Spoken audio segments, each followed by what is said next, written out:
सुन रहे हैं, संतों के वचनों को सुन रहे हैं, ये हमारे कोई पुरखले भाग है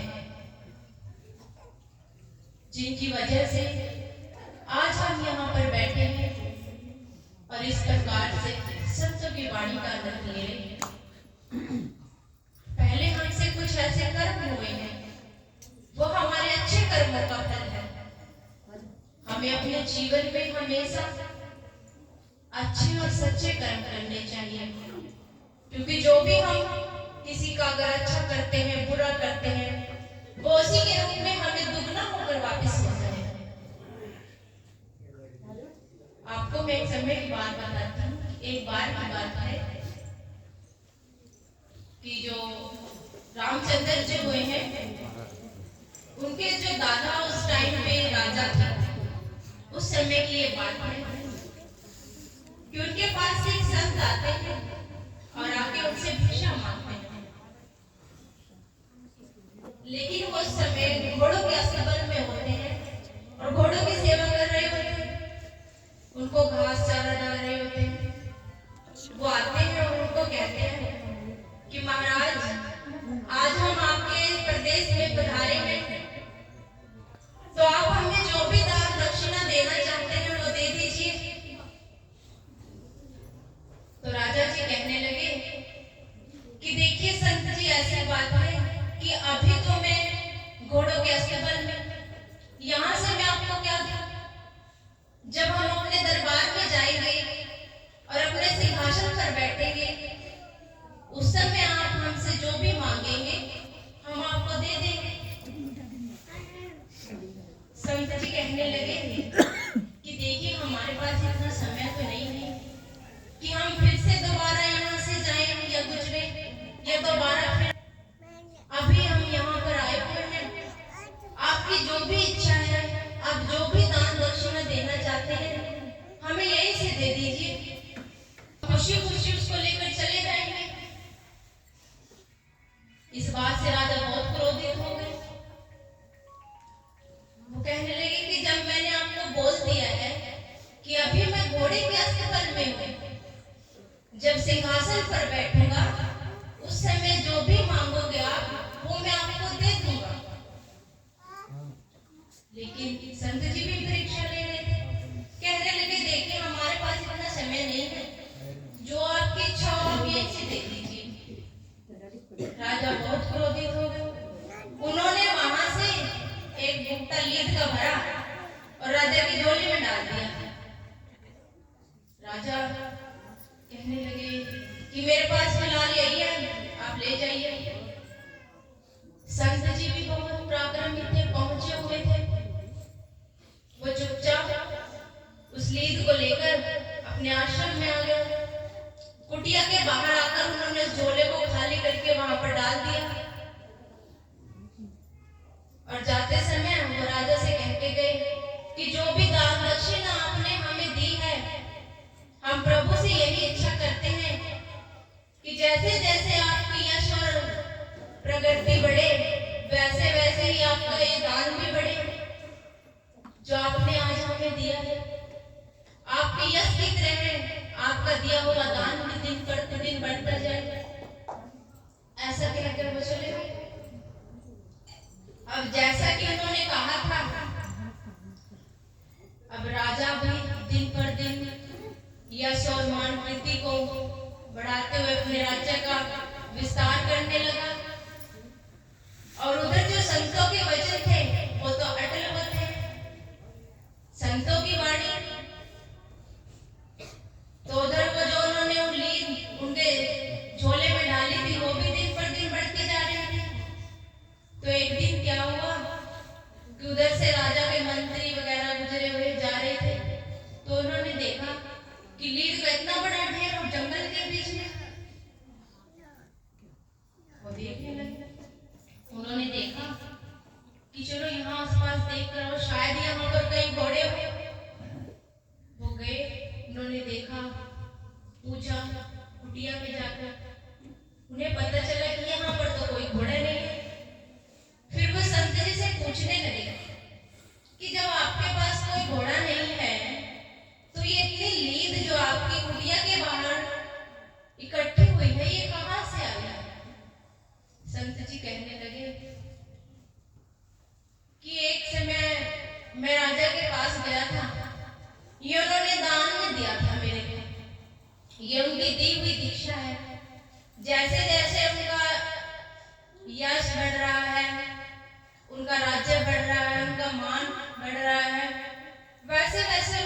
दान भी बढ़ रहा है। इतनी बात सुनकर मंत्री वापस आ जाते हैं और राजा से कहते हैं कि राजा साहब, वो सारी घटना बताते हैं कि आपने ऐसे ऐसे करके किसी संत को ऐसे दान दिया हुआ, और वहां पे तो बहुत बड़ा लीद का ढेर लगा हुआ है।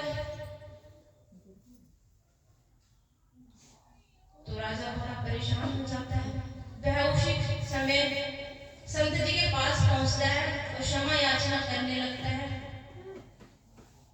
कि हे प्रभु, कृपया आप मुझे क्षमा का दान दें, मुझसे बहुत बड़ी भूल हुई। उस समय मैं क्रोध में था, मैं क्रोधित हो गया था और मुझसे ये भूल हो गई। कृपया करके आप मुझे इससे बाहर निकालें, मेरे इस संकट का निवारण करें। संत जी कहने लगे कि देखिए, आपने जो कर्म किया है वो आपको ही भोगना पड़ेगा। हम जैसा बीज बोएंगे वैसा ही फल हमें प्राप्त होगा,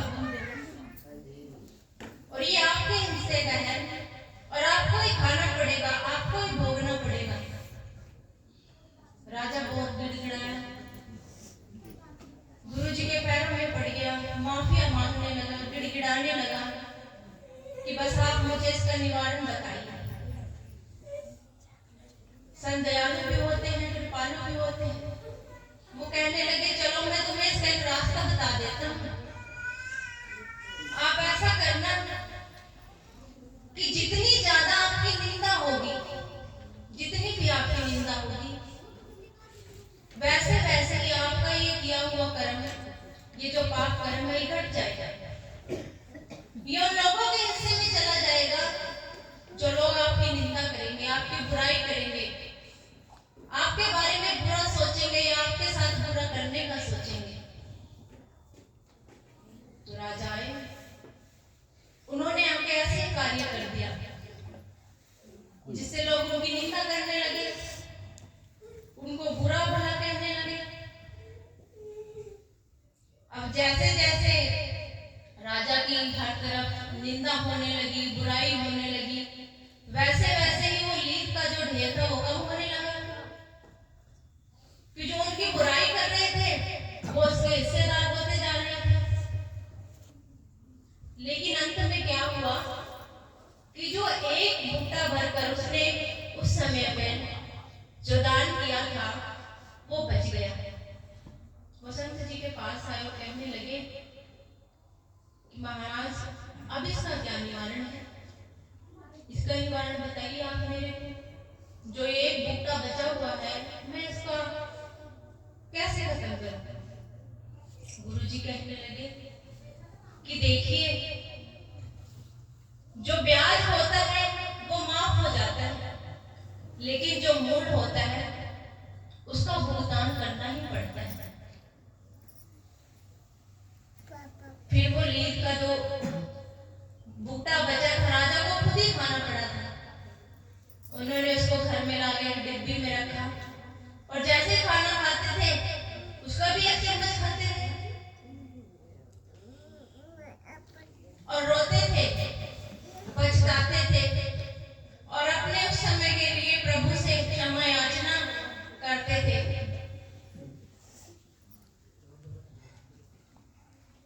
तो गुरु रूप मेरी साथ संगत जी, ऐसे ही हमारे जीवन में भी जब भी हम क्रोध में हो या किसी ऐसी परिस्थिति में हो, तो हमेशा हमें सोच समझकर ही जो भी हम किसी को दें, अपने विचारों के माध्यम से, अपनी वाणी के माध्यम से, वो शुद्ध और साफ होना चाहिए, सच्चाई होनी चाहिए उसके अंदर, क्योंकि वो लौटकर हमारे पास ही आना है।